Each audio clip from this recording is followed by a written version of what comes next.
Os personagens de Ariano são trabalhados a partir de traços realistas e características populares, o que evidencia o que ele defende no movimento armorial, ou seja, a pluralidade de um povo. Mestre em letras pela Universidade Federal de Sergipe e um apaixonado pela literatura, especialmente pelas obras de Ariano Suassuna.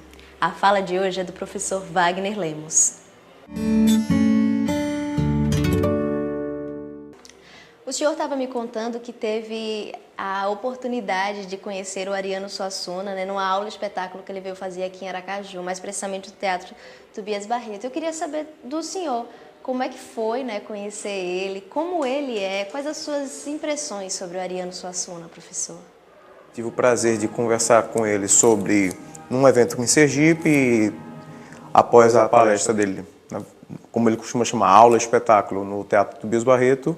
Tive a oportunidade de ser a única pessoa que ficou do público para conversar com ele. E tivemos uma conversa muito boa sobre João Ribeiro, Tobias Barreto, Silvio Romero. E a primeira impressão que se tem é que a gente precisa, às vezes, desencantar um pouco para experimentar Ariano Suassuna. Mas é praticamente impossível não se encantar diante dele. Porque é alguém que a gente lê durante boa parte da formação intelectual e, de repente, tem o prazer de conhecer, conversar e ter uma aula particular. Então, talvez eu não consiga um adjetivo, senão o de encantador.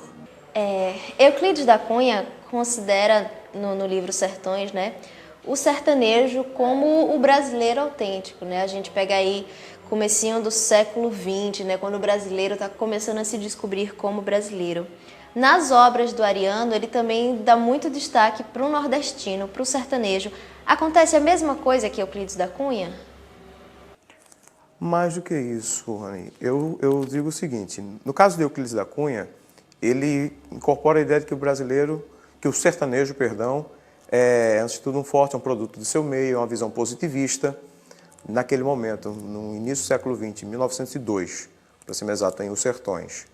No caso do Ariano Suassuna, ele pega a figura do homem do sertão, em especial do sertão da Paraíba, de Pernambuco, para retratar nele um tipo de brasileiro, né? Um dos tipos de brasileiros.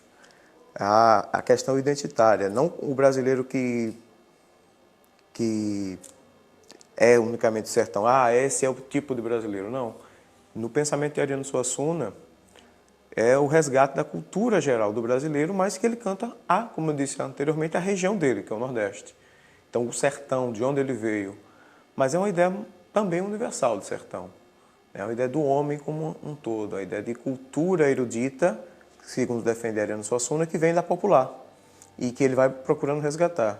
E que deu origem a um movimento que ele criou, junto com alguns outros intelectuais, dentre eles o Brenan e o compositor Antônio Nóbrega, que é o movimento armorial, né, que deu origem ao quinteto armorial e outros trabalhos que ele tomou à frente para desenvolver. Assim como o Alto da Compadecida, o Romance da Pedra do Reino também foi considerado a menina dos olhos de Ariano. Ariano adorou, gostou muito do Romance da Pedra do Reino, mas para o público ele não teve tão boa aceitação quanto o Alto da Compadecida, né? Principalmente depois que ele saiu aí em série de TV. Por que disso? A Pedra do Reino perde essa popularidade porque ela é uma alegoria para uma outra situação, um momento mais reflexivo, um momento em que ele incorpora elementos de uma história real, que é o assassinato do pai, que é fazendo alegoria com a tragédia da Pedra Bonita, enfim, que aconteceu no movimento messiânico que aconteceu no interior da Paraíba, e isso não tem o apelo popular. Diga-se também de passagem que nas adaptações do Alto da Compadecida para a minissérie, depois o filme, há alguns ajustes. Por exemplo, para fazer o apelo popular, se incluiu o personagem Rosinha, aquele encontro amoroso, tal, a porca, que na verdade é uma adaptação de um enredo de uma outra peça, que é o Santo e a Porca. No texto original não tem aquele elemento do romântico, né? Não tem essa pitadinha romântica. Enfim, mas de qualquer forma é um autor grandioso, Enfim, o sucesso de público num determinado momento não é o que pauta a qualidade de uma peça, de um texto. O senhor falou da farsa, da comicidade, né? Qual o papel do riso nas obras de Ariano Suassuna? Há um provérbio latino que se diz que rindo castigamos os costumes. Ou seja, mesmo quando o Ariano Suassuna faz rir, ele quer fazer pensar. Pegamos, por exemplo, um personagem conhecidíssimo, né, que é o João Grilo, que a TV e a minissérie fizeram conhecido, quando ele tem aquela fala de que 3 dias, 3 noites eu passei em cima de uma cama e nem um copo d'água me mandaram, é mais para cachorro. Quando a gente para e ri sobre isso, porque a repetição, como o próprio texto diz, a latomia do João Grilo, a repetição do lamento, que todo mundo já memorizou, mas se a gente tira o elemento do riso e para refletir, o personagem da qual a gente ri da situação, a gente vai analisar. Ele está reclamando de que um cachorro, na visão dos patrões, vale mais do que ele. Então o riso, na verdade, ele é um momento de fazer pensar, porque o riso faz a gente prolongar e guardar melhor na memória. Depois a gente para e analisa e vai ver que o João Grilo, na verdade, está nos expondo a uma situação em que o cão tem comida e ele, que é ser humano, não. O senhor falou que Ariano é traduzido para outras línguas, né, para o inglês, para o francês, para o espanhol. Mas nas obras, né, do Ariano existem muitas gírias nordestinas, muitos termos, né, que são característicos do Nordeste. Isso meio que não confunde o leitor estrangeiro, né? Como é que acontece essa tradução de obras com termos tão nordestinos para o estrangeiro? Entre os tradutores há um dito que se diz que tradutore traitore. O tradutor é, por essência, um traidor. Sempre se perde alguma coisa, mas em casos de expressões bastante típicas, os tradutores têm tido cuidado, junto com os editores, de fazerem notas de rodapé explicativas. Se fosse assim, nós não leríamos outros autores em nosso idioma. Às vezes, alguma expressão deve vir traduzida, ou mesmo não ter tradução.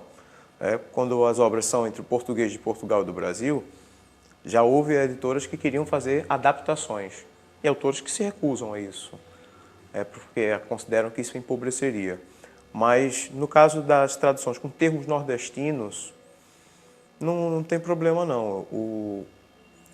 No máximo, quando o tradutor não consegue dar conta, tem que se colocar uma nota de rodapé explicativa para situar o leitor do idioma estrangeiro. Então, a obra de iniciação estética ela surgiu das aulas do Ariano Suassuna na cadeira de Estética da Federal de Pernambuco, da Universidade Federal de Pernambuco. Então, diante da necessidade de ter um material adequado para ministrar essas aulas, o Ariano produziu o próprio material, tratando de estética da arte, da música, as artes plásticas, aí, de uma forma geral, a literatura, para poder ministrar isso. E essa é uma vertente pouco conhecida do Ariano Suassuna. O Ariano Suassuna é teórico da arte, estudioso de arte. Ótimo. E para encerrar a entrevista de hoje, né, o que é uma pena, porque foi muito bom conversar com o senhor, eu queria saber o que o Ariano anda fazendo hoje em dia, o que é que ele faz, além das aulas e espetáculos, né, o que é que ele anda fazendo? Ele decidiu manter uma missão que, na aula espetáculo de divulgação da cultura brasileira, de negação do estrangeirismo, ele acredita que a cultura popular brasileira é, na verdade, a raiz erudita de nosso país. Então, ele decidiu manter acesa essa chama de negação dessa cultura pop internacionalizada. Ele disse que não se incomoda de ser considerado um dinossauro ou algo mais antigo. Ele prefere manter o oxente dele ao invés do ok dos demais. E se está produzindo alguma coisa, deve ser muito escondida. Quando ele menos esperar, ele está publicando alguma coisa. Tá. Obrigado, professor. Obrigado. Foi muito bom conversar com o senhor. É isso aí. Entre romances, poesias, livros e peças, Ariano é sem dúvida um dos autores mais autênticos do país, o que resulta no seu reconhecimento com a cadeira 18 na Academia Brasileira de Letras. Como leitor, gosta de Don Quixote e tem como inspirações Tolstói, Dostoiévski, Shakespeare, dentre outros. E é nesse mergulho no universo de Suassuna que o Escrita Corporal mostra o momento em que o próprio se põe em poesia.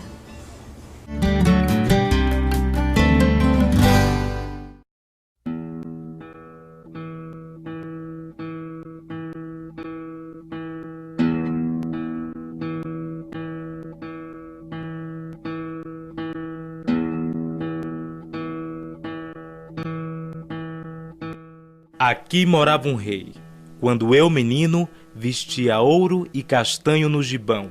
Pedra da sorte sobre meu destino, pulsava junto ao meu o seu coração. Para mim, o seu cantar era divino, quando ao som da viola e do bordão, cantava qual voz rouca o desatino, o sangue, o riso e as mortes do sertão. Mas mataram meu pai. Desde esse dia, eu me vi como cego sem meu guia, que se foi para o sol transfigurado. Sua efígie me queima, eu sou a presa, ele, a brasa que impele ao fogo acesa, espada de ouro em pasto ensanguentado.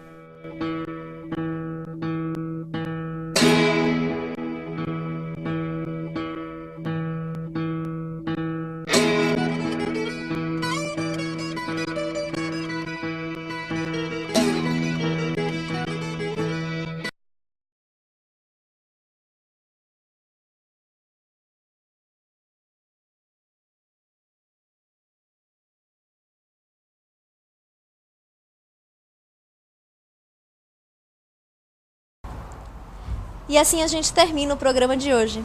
Quer rever outras edições ou deixar seus comentários? Acesse nossas redes sociais. É isso aí. Até a próxima!